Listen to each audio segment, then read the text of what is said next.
I'm mastering the entire Zelda series by getting 100% in every single game, and now it's time for what might be my toughest challenge yet, The Legend of Zelda Majora's Mask. Majora's Mask is one of the darkest, most bizarre, and most emotional games in the entire series. Now, most people say that Ocarina of Time is one of the best games ever made, and they're not wrong. However, I personally think Majora's Mask is the better Zelda game on the N64, and today I'm going to show you exactly why. I feel like there's definitely less that I need to do for completion in Majora's Mask compared to Ocarina of Time. I need to extend the life gauge to 20 by collecting all 4 heart containers and all 52 pieces of heart. I need to get the Gilded Sword, get the Great Fairy's Sword, get all 24 masks including the Fierce Deity Mask, upgrade my air capacity to 50, upgrade my bomb capacity to 40, get the adult and giant wallets, and I need to collect all 6 bottles. I also need to activate all 10 owl statues, learn all 10 Ocarina songs, complete the Bomber's Notebook, buy all the maps from Tingle, return all the stray fairies to their respective fairy fountains, and I need to get the dungeon map, compass, and boss key from each dungeon. And of course, I also need to beat the final boss. However, I'm actually adding an additional challenge for myself here. I love this game, and I've played it a lot, but I've only ever actually beat it once before. And at that time, I used the Fierce Deity Mask during the final boss, which, if you don't know, the Fierce Deity's Mask basically turns Link into a god, and it makes the final boss an absolute joke to defeat. So, this time around, I've decided that I want to beat the final boss without using the Fierce Deity's Mask. Should be a lot of fun, so let's get started. The game starts out with Link riding through the woods on Epona looking for Navi when, oh no, we're suddenly being robbed by Skull Kid wearing some weird mask. Skull Kid has knocked Link out and he's found the Ocarina of Time, which for some reason was in Link's possession, and of course he also steals Epona while he's at it. Naturally, Link tries to stop him and is dragged along the ground until we reach a cave. Following Skull Kid inside, Link stumbles and falls down a deep hole. At the bottom, we meet up with Skull Kid, who complains about how Epona just doesn't listen, so he got rid of her for us. Skull Kid's mask then starts outputting some weird energy, and then we get one of the strangest cutscenes in the entire series.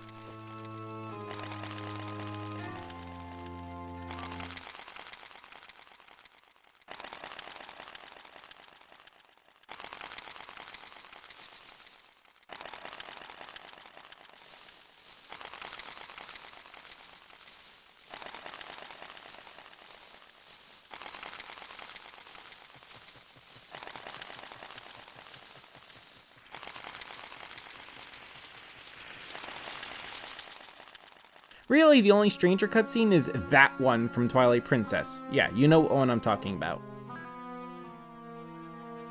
And just like that, Link has been transformed into a Deku Scrub. Skull Kid leaves, and Link tries to follow, but one of Skull Kid's fairy companions blocks Link's path.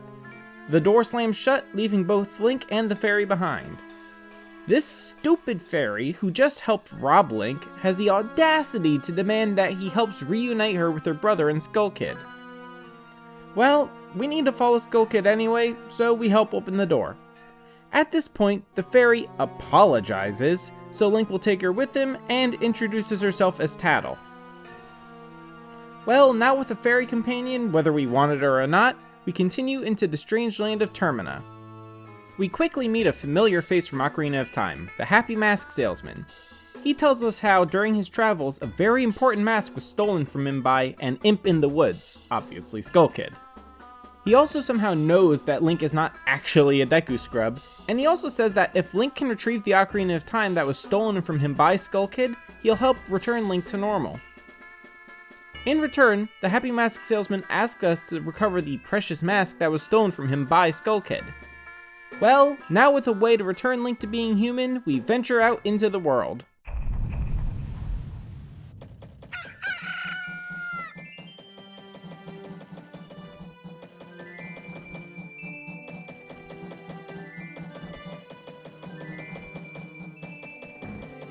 Well, here we are in Clocktown with a 3-day deadline to find Skull Kid and retrieve the Ocarina and the mask. First thing, I went and I collected the stray fairy from the laundry pool and I brought it to the fairy fountain. The Great Fairy gave me the magic meter, which allows Deku Link to shoot snot bubbles. Yeah, because that is perfectly normal. Well, with that, I was able to get the attention of the leader of the bombers, and I caught them all to get the code to their hideout. I headed over to the observatory, where I saw Skull Kid dancing on top of the clock tower, and I was able to get a moon tier. With the moon tier in hand, I was able to get the land deed and the flower to go with it. And now, we wait. Since I know what I'm doing very well, it's not even the second day yet. However, I was actually able to use the flower to get up to the clock tower platform, and I got the first heart piece, which was pretty nice. Alright, so on to the dawn of the second day. Since I had time, I decided to do a handful of random tasks here in Clocktown. For the first one, I shot down Tingle. Now, I know a lot of people outside Japan hate Tingle, but I actually kinda like him. He's certainly one of the more unique characters in the Zelda series. Anyway, I bought the Clocktown map from him, and also the Woodfall map. Now, I know I can buy that cheaper in the swamp, but I would just rather get it now. I went and I played the chess game a couple of times, but I only got Deku Nuts, and at that point I remembered that you can actually only get the heart piece from this as Goron Link, so unfortunately I'd have to come back for that later. Since I still had time, I spent a while farming rupees in North Clocktown. Whenever I filled my wallet, I brought them over to the banker. And I love that this game has a banker. It's great that you don't have to waste as many rupees as you do in Ocarina of Time, as you can just empty your wallet whenever you need. So farming rupees like this, I pretty quickly got the adult wallet. Eventually, it was approaching the night of the third day, so I emptied my wallet at the banker once more, filled up my magic meter just in case, and I went and I waited for midnight on the clock tower platform.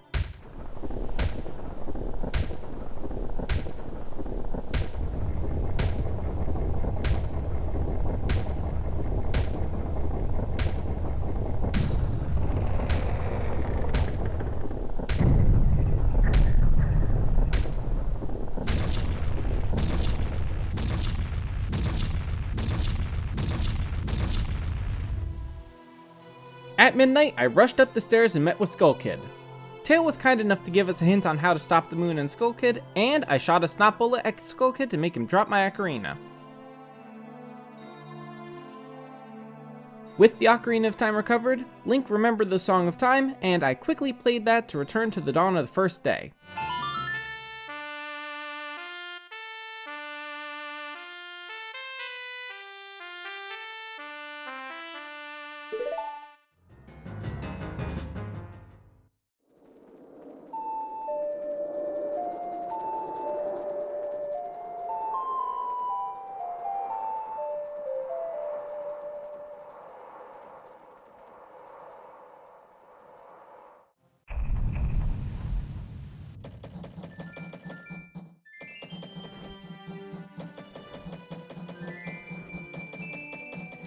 Well, time to become regular Link again. I returned to the Happy Mask salesman, and he taught me the Song of Healing. So with that, I was once again regular Link, and I obtained the Deku Mask. Of course, the Happy Mask salesman was not happy that I was unable to recover Majora's Mask, so back to Clocktown I went to fulfill my promise. I had a few things that I wanted to take care of right away here in Clocktown. Immediately, I activated the first owl statue. Then, I got the stray fairy from the laundry pool again, and I brought it to restore the Great Fairy. She gave me the Great Fairy Mask, which is easily one of the most useful masks in the game. Now that I was no longer a Deku Scrub, I was actually able to get the Bomber's Notebook from the kids in Clocktown. So now, it was time to head out into the vast world of Termina. I just have to say, I love the Termina field theme in this game. It's probably my favorite rendition of the main Zelda overworld theme.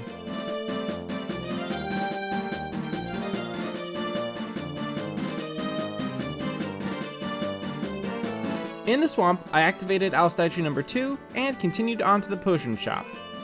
I helped the old hag who was lost in the woods and got bottle number 1. I then went and took the boat tour to get to the Deku Palace. I snuck past the Deku guards without much trouble, and I learned the Sonata of Awakening from that poor monkey who's going to be cooked. While in the swamp, I remembered to go and learn the Song of Soaring, and then I continued on to Woodfall.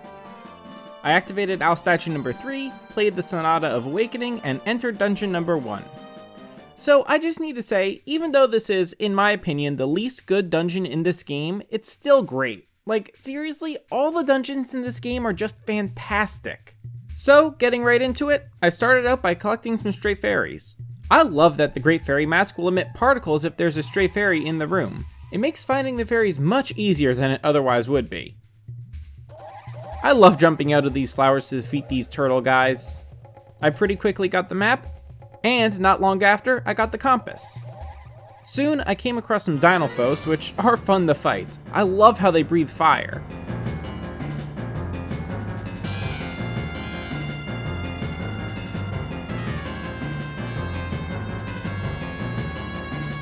After defeating these guys, I got the hero's bow. The bow is so useful in this game, especially since there's a lot more utility for the elemental arrows in this game compared to Ocarina of Time. Really, the only major issue I have with this dungeon is that it's kinda short. Before I knew it, I was fighting this stupid frog guy, and I really hate this guy, he's so annoying. But with him defeated, I got the boss key.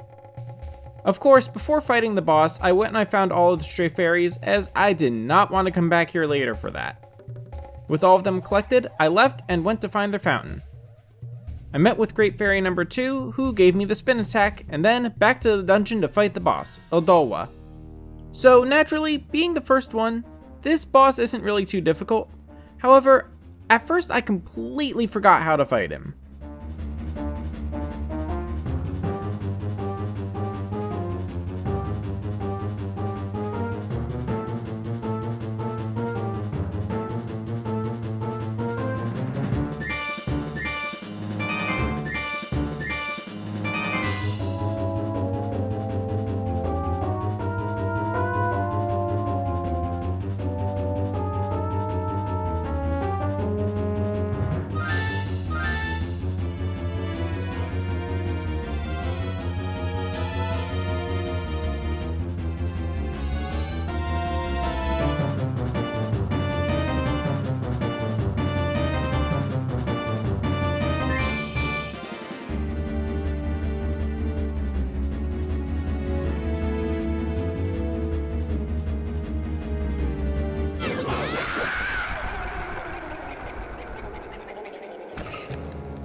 Well, with Odolwa defeated, I got heart container number 1, and I got Odolwa's remains. The first giant taught me the Oath to Order, and the swamp water was cured.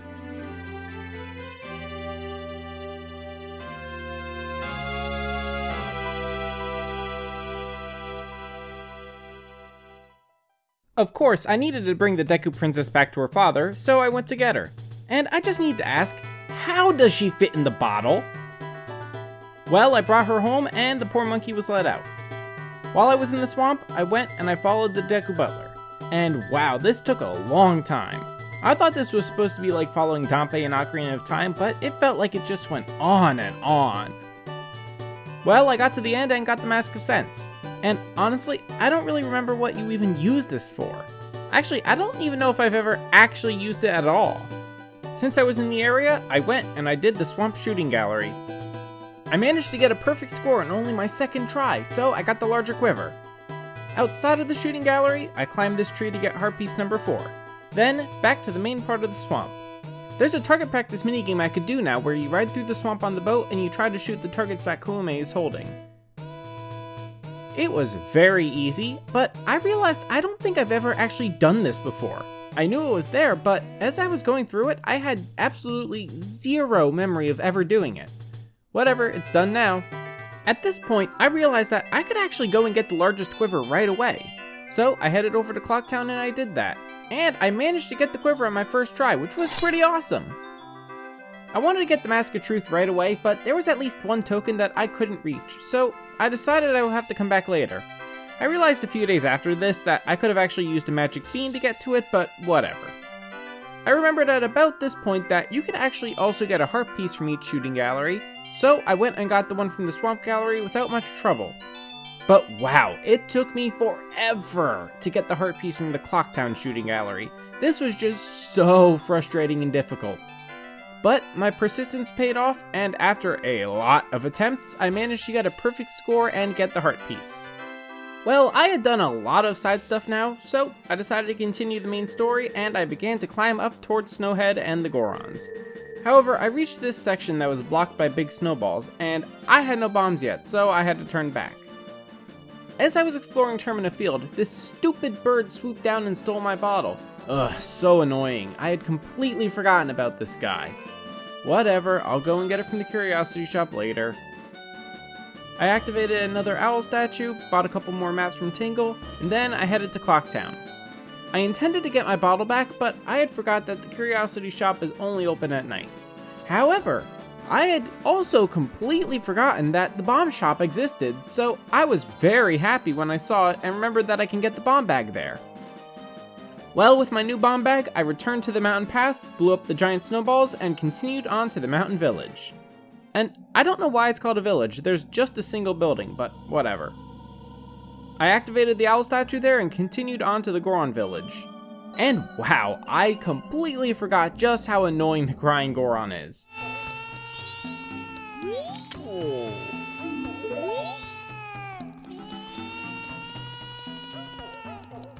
I was so happy to get out of there.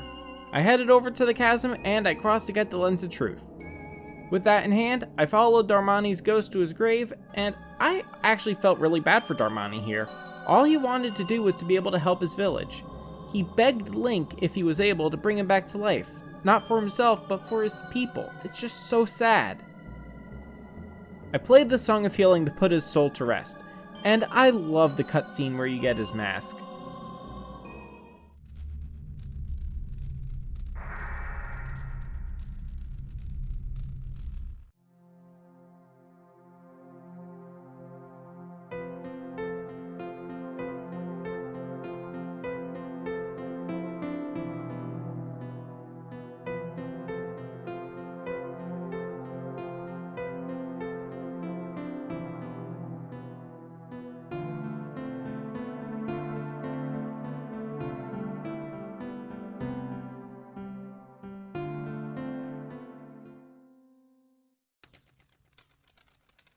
Well, at this point, I needed to scoop up some hot water, so I returned to Clocktown to buy back my bottle. Now, I don't remember if there's another way to get it back, but whatever, I'll pay. And since I was here, I stopped Sakon from stealing from the old woman. I'll have to return the next day to get the bigger bomb bag. Back in the mountain village, I got some hot water, and then I went to defrost the Goron Elder. I like that you only learn part of the song here. It's kind of a neat, unique gimmick. I returned to the crying baby Goron, and I learned the rest of the Goron's lullaby. While I was here, I grabbed the rock sirloin, and I managed to get it to the hungry Goron just in time before he would have frozen. And with that, I got the Dongero's mask. Well, now that it was day, I returned to Clocktown, and I got the bigger bomb bag. And then I headed towards Snowhead. I activated Owl Statue number 6 there, and continued into the temple. I absolutely love Snowhead Temple, as it's pretty big and it can be kind of confusing, which actually makes it pretty awesome. I had completely forgot that Goron Link can walk across lava, and also I had forgotten that he doesn't jump, so I just fell here. I got the map pretty quickly and the compass basically right after.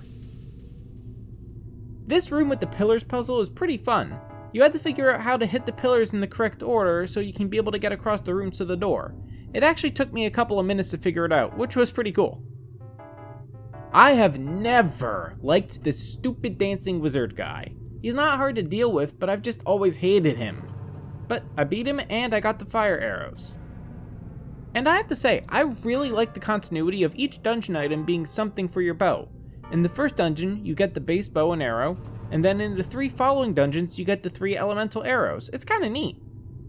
It's been a while since I've played through this dungeon, so I actually got a little stumped as to how to proceed after raising the pillar. I did eventually figure it out, of course, but honestly, I was actually really happy that I got stumped. I actually had to think about what I was doing, and I was having so much fun with it. Naturally, I met the stupid dancing guy again, and yes, he's still easy, but still annoying. Beating him, I got the boss key, but of course I wasn't quite done yet. Finding Stray Fairy number 15 was actually pretty tough. When I got it, the Great Fairy gave me a bigger magic meter, which is super helpful. And then, on to the boss. I absolutely love fighting Goat. This is one of the most unique bosses in the entire series. You have to roll around as Goron Link, ramming into this giant mechanical bull to hurt it and try to trip it up. Seriously, this is so much fun.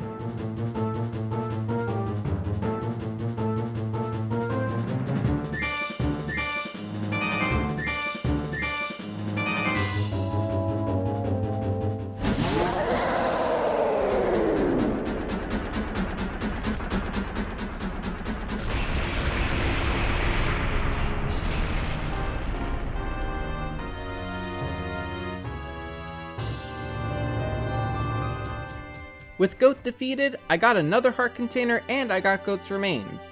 And the mountain begins to thaw, which just feels great. This is one of the more noticeable effects of completing a dungeon in the series, and it makes me feel so good.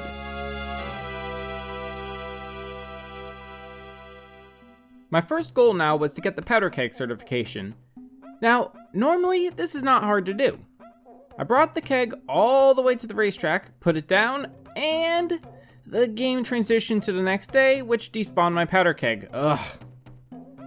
Well, I went, got a new keg, and did it again. This time it exploded properly, so I got my certification.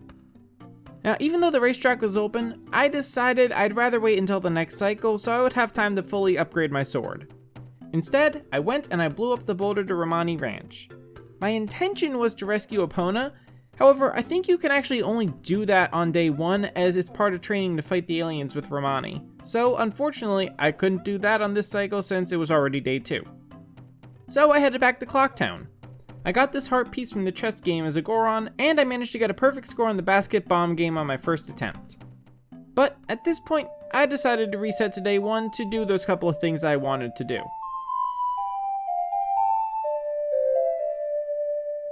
Right away, I headed straight back to Snowhead to defeat Goat again, and then, with everything thawing out, I blew up the boulder to the Goron races and headed in. And oh my goodness, I completely forgot how difficult this is. It took me 4 attempts to win, and wow, that was so hard. The 2 most important things I think are to not hit the trees and make sure you never leave Spike Ball mode. With the gold in hand, along with bottle number 2, I went to get my sword reforged. While I was waiting for that, I got a Powder Keg and I headed back over to Romani Ranch. I met with Romani and practiced shooting the aliens, and with that, I was able to learn Epona's song and rescue my horse. So now I had to wait for night to help defend the ranch. Now, I know I could have just played the Song of Double Time, but I had more stuff I could do while I waited. I went and I raced the Gorman brothers to get the Garo mask. It wasn't too hard, although it did take me a couple of attempts. Returning to Clocktown, I got the reservation at the inn, although I don't really know why I bothered, but whatever. I also went and played the Bombchu game, and I still hate Bombchus. Granted, this isn't as bad as Bombchu Bowling in Ocarina of Time, but it's still annoying. I still had some time to kill, so I took Epona and headed off towards the Great Bay. There I met Mikau, and I love how, even though he's dying, he somehow has the energy to sing a song and play his guitar. Well, I played the Song of Healing and got the Zora mask. And wow, this transformation when you put on the Zora mask is nightmare fuel. Well, it was getting late, so I headed back to Romani Ranch. I decided to keep time slowed down while doing this fight. I know it makes it take longer, but it really is so much easier this way. And, like I figured, it wasn't really that hard at all. So there, the ranch is safe. Well, now that it was morning again, I headed up to the mountain village. I got my razor sword, but then I gave it right back along with the gold I won from the Goron race. And it's a shame that I don't ever use the razor sword because it really is a very cool design. While I was waiting for that, I decided to head back to Clocktown to try the Korok flying game. And oh my goodness, this is so difficult. I decided to advance to the night of the second day, completely forgetting that I wanted to do the milk run. I headed back to the ranch, and just to get there, I actually had to avoid the obstacles that usually block the cart. I managed to arrive just as Cremia was about to leave, so I went with her. Protecting the milk wasn't that hard, and I was able to get the Romani mask.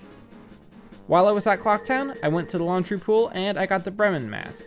Then, on to the final day, where I right now only had a couple of things I wanted to take care of. Naturally, I first went to the mountain village where I got my gilded sword. And since I was in the area, I used my Majora mask to get the heart piece that was under the water by the Goron racetrack. My last task before resetting was to head back to Romani Ranch. With the Bremen mask, I was able to get the bunny hood, which is probably the most useful mask besides the transformation masks and the Great Fairy mask. In this game, it lets you run much faster than normal, which is awesome. Okay, so now back to the dawn of the first day. I wanted to actually continue the main story now, so I headed towards the Great Bay. I got the owl statue at the research lab, and I paid a quick visit to the Zora Hall before heading over to the Pirate Fortress. Sneaking around this place is generally a lot easier than sneaking around the Gerudo hideout in Ocarina of Time. The difficulty this time is more in the actual navigation.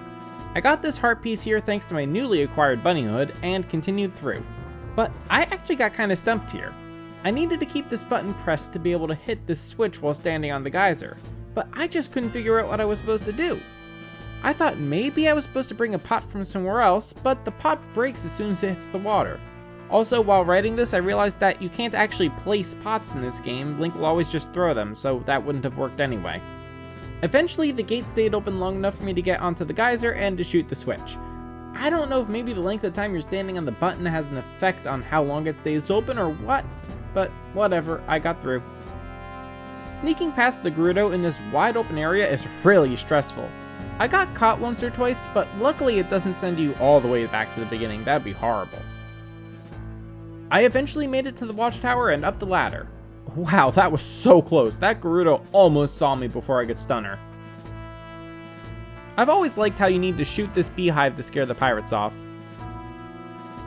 Well, with the pirates out of the way, I was able to go in and I finally got the hook shot. Well, time to go rescue the eggs.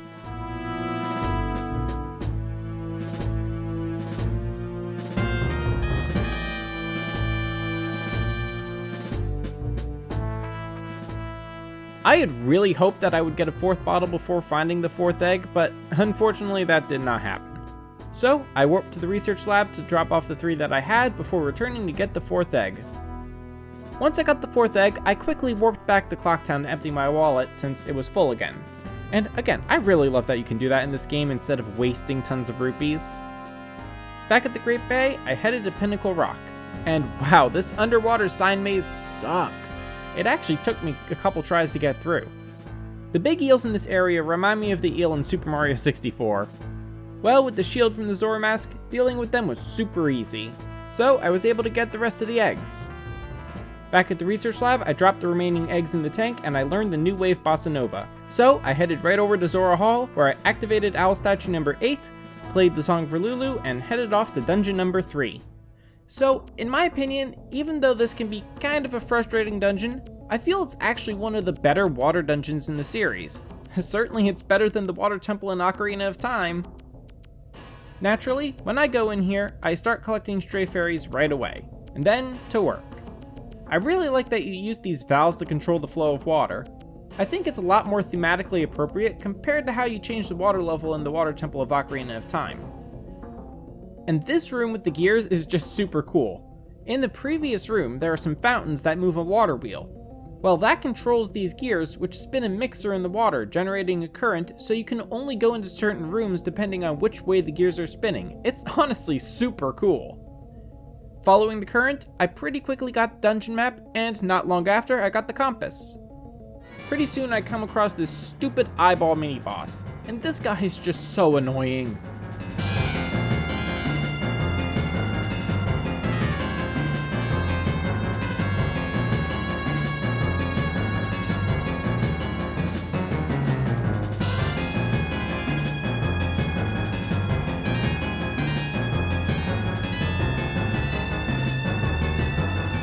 With him defeated, I got the ice arrows, and these are so much better than they were in Ocarina of Time. Like, they're actually useful here. Not much later, I ran into the stupid frog guy again, and he is so much more annoying now with this stupid jelly water bubble thing. Well, I beat him and I got the boss key. And I realized you actually get the boss key pretty early in this dungeon, as there's actually still quite a lot left. I saw this pot in the swirly room and I broke it to get a fairy. I'm actually super glad that I found this when I did, because otherwise I feel like it would have taken me a really long time to find it. I love swimming with the Zora mask in this game. It's very fast and exciting. But I guess I need to be more careful because I came so close to hitting this mine here. I don't know why, but I had a hard time with this part where you freeze and unfreeze the water dropping from the ceiling onto this water wheel. It shouldn't have been that difficult. I just had a hard time stopping the platform where I wanted, and then I kept missing the jump and having to redo everything. I got super excited when I got to this room with the seesaws because I actually remembered it. This room is a perfect example of how the elemental arrows in this game are so good. You need to freeze and melt the water falling from the ceiling in order to raise and lower these seesaw platforms, and it's just so much fun. Well, I managed to get all 15 stray fairies, and I brought them to their fountain and met with Great Fairy number 4. She gave me increased defense, so I take half as much damage, which was nice. In Ocarina of Time, you get this at just the very end of the game, so it's not really that useful. I love that in this game you get this upgrade early enough where it's actually useful. Alright, well, on to the boss. And oh my goodness, this guy is so stressful and annoying to fight.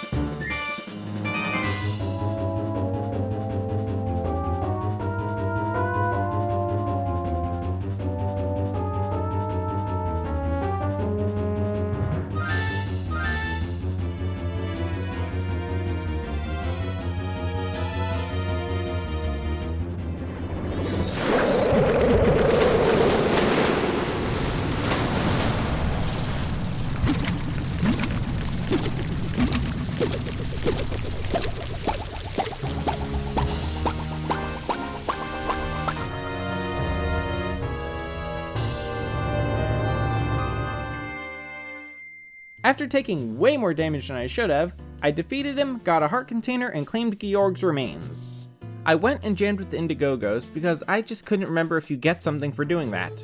Turns out, no, you don't. Then I went and broke some pots on the beach and continued up to meet with the beavers. Raising the first beaver was super easy, and even though the second one was a bit harder, I still managed to keep up with him and I got the bottle on my first attempt. As I was leaving, I remembered about the heart piece at the bottom of the waterfall's plunge pool. Then I wanted to go and get the giant's wallet. I went through and I did the whole ocean spider house, and I even managed to figure out this colored mask puzzle without the captain's mask. But I had completely forgotten that you actually need to do the spider house on day 1 in order to get the wallet. So I'll have to come back and do it again on the next cycle. While I was doing spider houses, I decided I wanted to finally go and get the Mask of Truth from the Swamp Spider House. And this was just irritating. It took me forever to get the last couple of spiders. I kept hearing the sound in the central room even though I had gotten them all from there. After a bit of searching, I did find the last one and I got the Mask of Truth. I was almost out of time now, so I went to deposit my rupees and I played the Song of Time to return to the dawn of the first day. My first task this cycle was to immediately head to the Oceanside Spider House. Since I had just done it, I knew where all the Skulltulas were, and I got the giant wallet really quickly. Then, on to Ikana. I went to the graveyard and I easily defeated Skullkita, winning the captain's mask. I'm really glad that I got the Gyara's mask a long time ago, so I was able to continue right up into the canyon. There, I got Owl Statue number 9, and I bought the last map from Tingle. At this point, I realized that I think I needed to get the Song of Storms to proceed, so I went into the grave of the Composer Brother. And yes, I got to fight an Iron Knuckle here. I seriously love fighting these guys. They really need to make a comeback in the next 3D Zelda game. After defeating him, I was able to get the Song of Storms. I ran up to the cave with the other Composer Brother, and I used the song to cure him, which also got rid of the Gibdos around the Music Box house. With the Gibdos gone, I was able to get into that house, and I healed Pamela's father, which gave me the Gibdo mask. At this point, I wanted to get into Ikana Castle, but unfortunately you can't take the shortcut in just yet because you don't have the Mirror Shield, so into the well I go. This is probably one of the most annoying places in this entire game, needing to give stuff to the different Gibdos in here. It's just so dumb when you need to leave to go get something to progress. Whatever, I eventually got the Mirror Shield and I climbed out into the ancient castle of Ikana. This castle is a lot smaller than I remember it being, so I made my way through pretty quickly. I am very glad that I remembered that the Song of Storms actually breaks the jinx that prevents you from drawing your sword. Naturally, I ran into the stupid dancing wizard guy. And actually, this time I realized that you can just listen to the stereo sound to hear where he's popping up. I never noticed that before, but it makes this fight way easier and less stressful. Of course, I had forgotten that you need a powder keg, so I had to leave and go get one. It wasn't long before I made it to the throne room, and I really like this fight against the dead king and his minions, as it's so cool that you have to use light as a weapon here. The king taught me the Elegy of Emptiness, and man, I forgot just how creepy the statue of Link is. Okay, so on to dungeon number 4. I absolutely love the approach to the stone tower, needing to move the blocks in the correct order, and I think it's kinda neat how the statue of Deku Link is too light to press the buttons. Well, I made it up to the entrance to the dungeon, and I activated the last owl statue. So now, into the Stone Tower Temple. Honestly, one of the best parts of this dungeon is the music. This is easily one of the best dungeon themes in the entire series.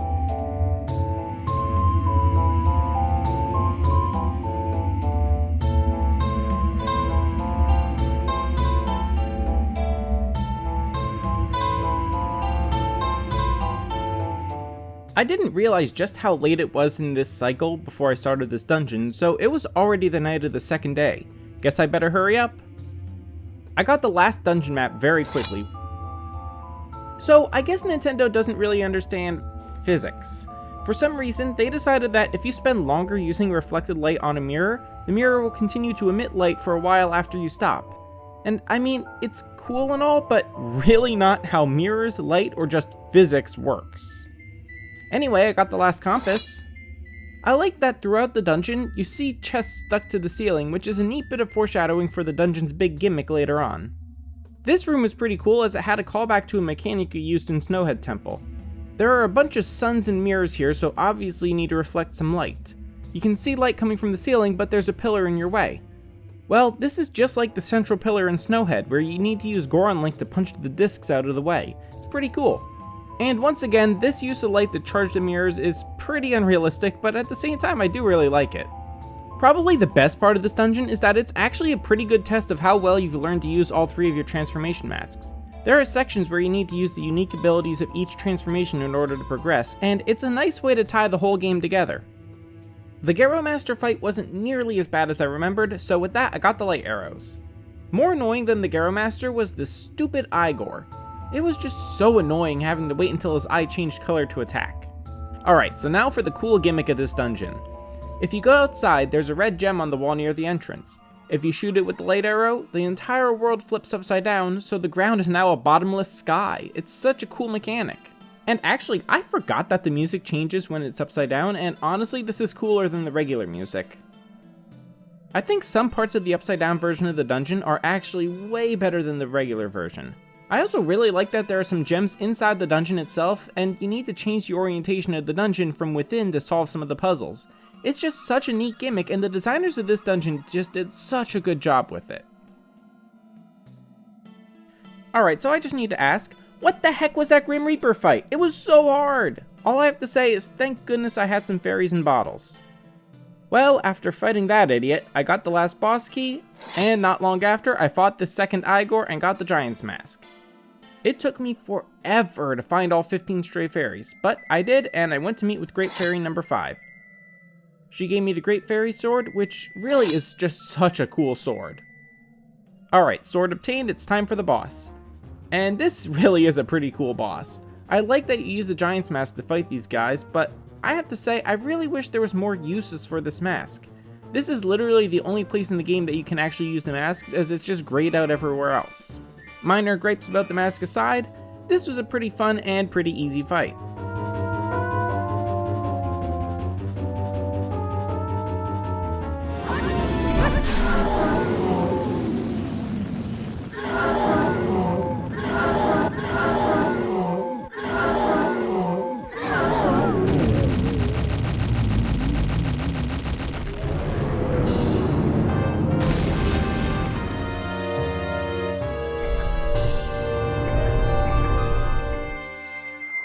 So I got heart container number 4 and Twin Mold's remains.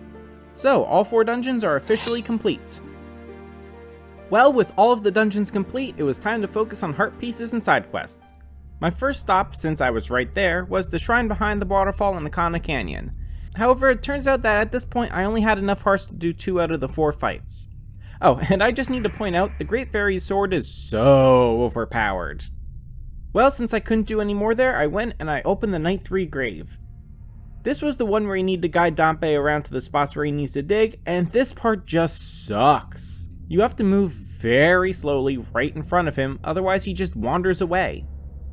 Well, I eventually dug up all the spots, fought the Poe, and claimed empty bottle number 5. At this point, I reset to the dawn of the first day to actually get some side quest work done. First thing, I went and I got the moon tier again, as I wanted to complete the land trading quest. I traded that to get land deed number 1, and then I headed to the swamp. I traded the Clocktown deed to get the swamp title deed, and of course I remembered to use the flower to get the heart piece on top of the hut. Since I was here, I decided to go and get the heart piece for the pictograph contest. So I headed over to the Deku Palace and took the Deku King's picture. I only remembered after that you can actually use Tingle's picture instead. Oh well. Next, I headed over to Goron Village where I realized that I could actually get the biggest bomb bag. I had completely forgotten where you buy that. So I warped the clock down to get some rupees out of the bank, and I bought the last bomb capacity upgrade. With that done, I traded the swamp title deed to get the mountain title deed, and I used the flower to get the heart piece. Then, over to Zora Hall. And Nintendo, what were you thinking with this Zora who was trying to spy on Lulu? It's just so creepy. Anyway, I traded for the last title deed, and I got the heart piece from it. So now time to go do a couple of mini games. The Deku Scrub game in Clocktown needs to actually be won on 3 consecutive days, so I went and I did it for day 1. And wow, the day 1 Deku Scrub game is way easier than day 2. Likewise, the Target minigame with the dancing couple also needs to be completed on 3 consecutive days, so I did the day 1 of that as well. And then I started this game's most famous side quest, the Anju and Kafei quest. I got the Kafei mask, and I got the room key at the inn. Now, I know you don't need the room key, but I decided that I wanted it. I agreed to meet with Anju in the kitchen that night, and then I left. I went over to West Clocktown and I did the sword training. This was honestly just annoying, as it took me a while to realize how you actually get more points by doing a jump attack than you do by just slashing. Well, with that done, I went next door to the post office, and I managed to do the 10-second minigame on only my 3rd try, which was awesome. I was expecting to be stuck there doing that for a long time. While waiting to continue the Anju and Kafei quest, I went and I ran around Termina Field looking for heart pieces. I like this one in this hole with the pond. You need to break the hives to find it, and then you need the Zora mask to dive down and get it. I eventually headed back to Clocktown, but I still had some time to kill before I needed to meet with Anju. So I went to the milk bar and I did the musical performance there. And this is just such a weird thing. I don't get why there are multiple Links performing here at one time. Whatever, it's done, and I got the troop leader's mask. Well, that was done, so now it was time to go and meet with Anju, who gave me the letter to Kafei. Before continuing to day 2, I went out the north exit of Clocktown because I had remembered about Camaro. I went and learned his dance to get his mask. I immediately went and I taught it to the dancing sisters, and I just have to ask, what even is this dance? Well, whatever, I'm glad I remembered to do that now, as otherwise I might have forgotten until much later. Anyway, I deposited the letter to Kafei and advanced to the dawn of the 2nd day. I had a lot of time to wait for the postman to deliver the letter, so I went and I did day 2 of the games at Honey and Darling's shop, and of course I had to go and do day 2 of the Deku game again. And man, I really hate day 2 of the Deku Scrub game, it's so hard. I then went and continued wandering around Termina Field looking for heart pieces. And wow, the Great Fairy Sword makes quick work of the Dongos. Well, it was almost time to meet with Kafei, so I went and I waited with the stone mask on in the water at the laundry pool. When the postman showed up, I quickly ran inside and waited. I met with Kafei and promised to give his pendant to Anju. When I left there, I promptly went and I delivered the pendant, and then I went to finish getting the heart piece where you turn the gossip stones the same color before advancing to the dawn of the final day. My first tasks were to finish the Deku Scrub and Honey and Darling minigames. Honey and Darling wasn't that hard, as it was a bow game this time. Now, I was dreading the Deku Scrub game, but somehow I managed to beat it on my first attempt. I was very happy to get that out of the way. So when the afternoon came around, I went to get the Keaton mask and a letter to Kafei's mother, and then I headed off to meet Kafei at Saken's hideout. For some reason, I thought getting through Saken's hideout was very difficult, but I guess my memory was kinda flawed, because this was really easy. So Kafei was able to recover his mask. I warped right back to Clocktown, and while waiting for Kafei to arrive, I delivered his letter to his mother. And from that, I got the last bottle. Of course, before resetting to the dawn of the first day, I had to wait for Kafei to arrive at the inn. And I really hate having to wait for the very end of the cycle for the Anju and Kafei quest to finish. It's so stressful. He eventually arrived and I got the couple's mask. So back to the dawn of the first day. One of my first tasks on this cycle was actually to get the town title deed again. Even though I finished the title deed trading quest, I still needed the paper for the hand in the toilet in the inn. So I got that to use on the following night. Since I now had the couple's mask, I went to the mayor's office and as soon as it opened, I used the mask to calm the argument in there. Now, I was really dreading doing the frog gathering quest, so I decided to do it now to get it over with. So I had to go and defeat Goat again, and then on to gathering frogs. Really, the part of this that I don't like is having to fight the weird evil frogs, specifically the one in the water bubble. Luckily, it didn't take me that long, and I gathered all of them and got the heart piece. Back in Clocktown, I tried to do the Keaton quiz, but I failed, so I'll need to try again later. Since I was in the area, I waited around to stop Sakin from stealing from the old woman again. Now I can just wait until the night of the third day to get the all-night mask. I headed over to the inn and gave the piece of paper to the creepy hand in the toilet to get another heart piece. Such a weird thing to include in this game. At this point, I remembered that you can get a heart piece from the dog track, so I headed over there, and wow, I did so poorly on my first try. It took me a few tries to actually get a winner, and luckily I bet enough to win the heart piece. Over at the Great Bay, I got a picture of one of the pirates to trade to the fisherman in exchange for the seahorse. I followed him back to where the eels were, and I helped rescue his mate, getting another heart piece. And since I was in the area, I fed the fish in the research lab to get yet another heart piece. I was tired of waiting now, so I played the Song of Double Time to advance to the night of the final day, where I bought the all-night mask before returning to the dawn of the first day. Other than completing the Keaton quiz, I only had one more mini-game left, the Fisherman's Jumping Game. Unfortunately, in order to do that, I had to beat Georg again. And man, I hate this stupid fish. Well, with the fish dead again, I went to meet with the fisherman. As long as you're careful not to fall off, the bunny hood actually seems to make getting 20 points here pretty trivial. And then I just spent a while going around collecting some more random heart pieces.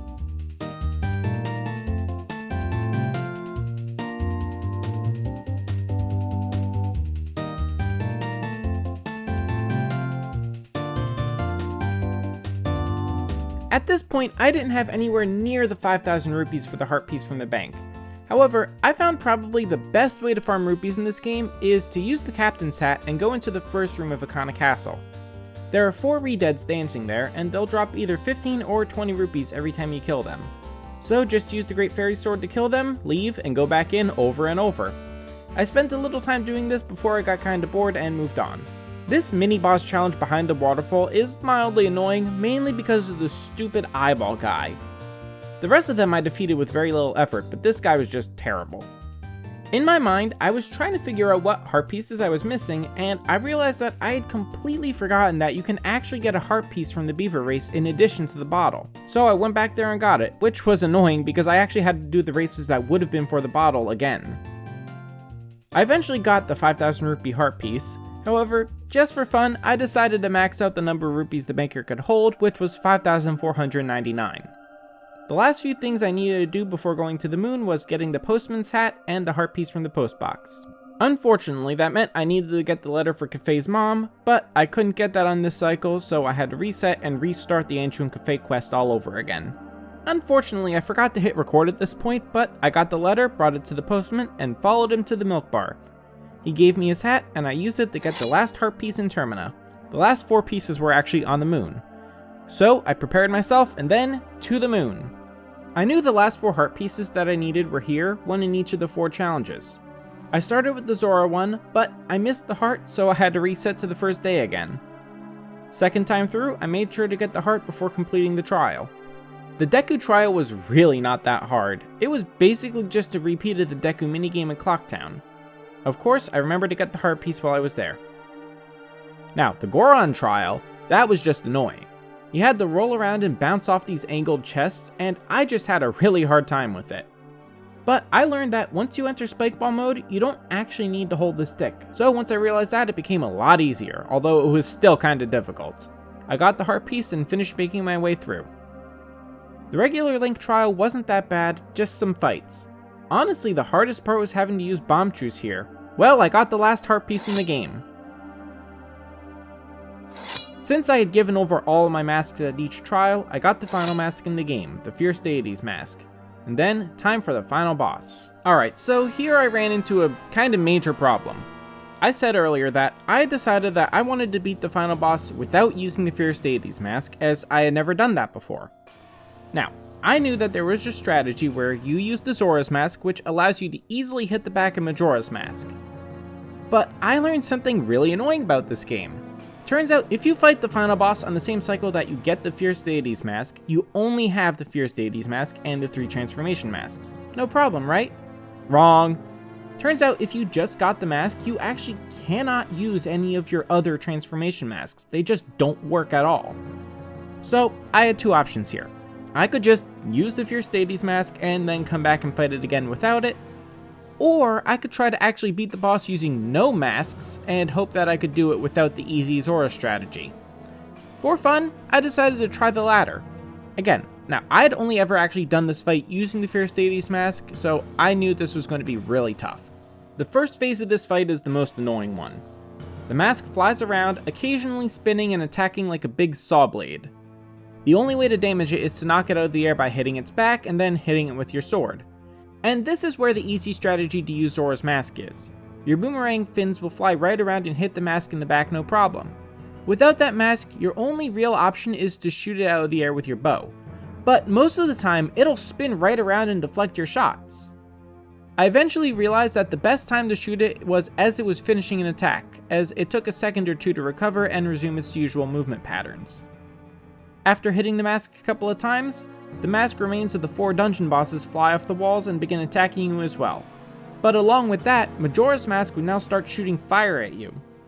My fire arrows helped make quick work of some of the boss masks, but actually what I found was more effective was my mirror shield. I was able to use that to reflect the fire beam from Majora's Mask, and I aimed it at the remaining bosses to defeat them.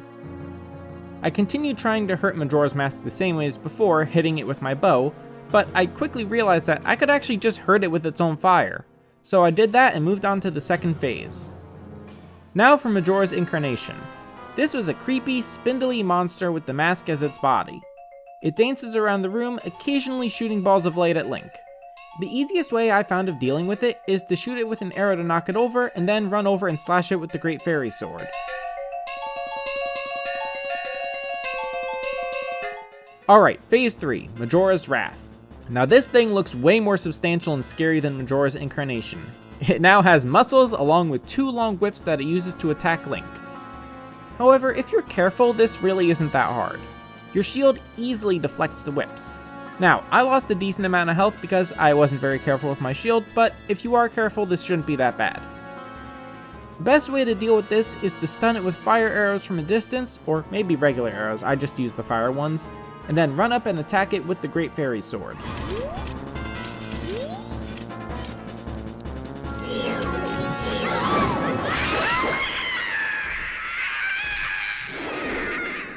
And I did it! I had fully intended on using the easy Zora strategy, but even though I couldn't do that, I managed to actually defeat Majora for the first time without the Fierce Deity's Mask. That was honestly the most exciting, epic boss fight I've experienced in a video game since Tears of the Kingdom released, mainly because I didn't actually know what I was doing.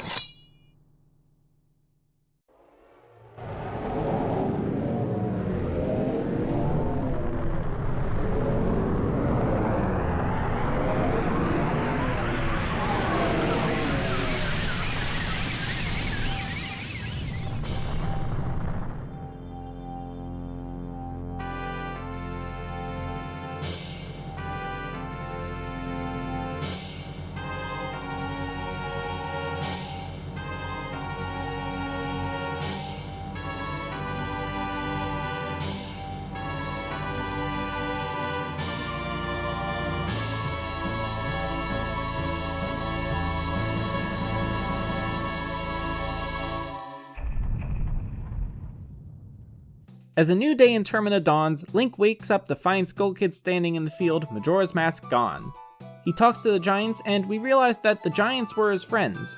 Skull Kid had thought that they'd forgotten about him, and that's why he was doing all of this under the influence of Majora's Mask. Well, with the giants gone, Skull Kid turns his attention to Tattle, Tail, and Link. He actually recognizes Link from Ocarina of Time when we played Saria's song for him in the Lost Woods.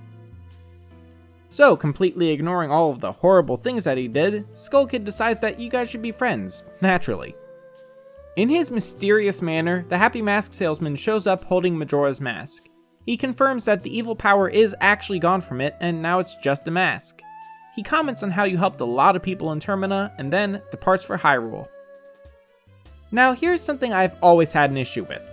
Tattle says goodbye and comments on how they have a carnival to go to, so Link should just leave. Why can't Link attend the carnival? He just stopped the moon from destroying everything. He should be the guest of honor, not hurried away. But Link agrees with Tattle, so he hops on Epona and gallops away toward Hyrule. As the credits roll, we get some shots of Termina at peace, the Carnival of Time carrying on as if nothing had happened. The last two scenes we get of Termina are very emotional.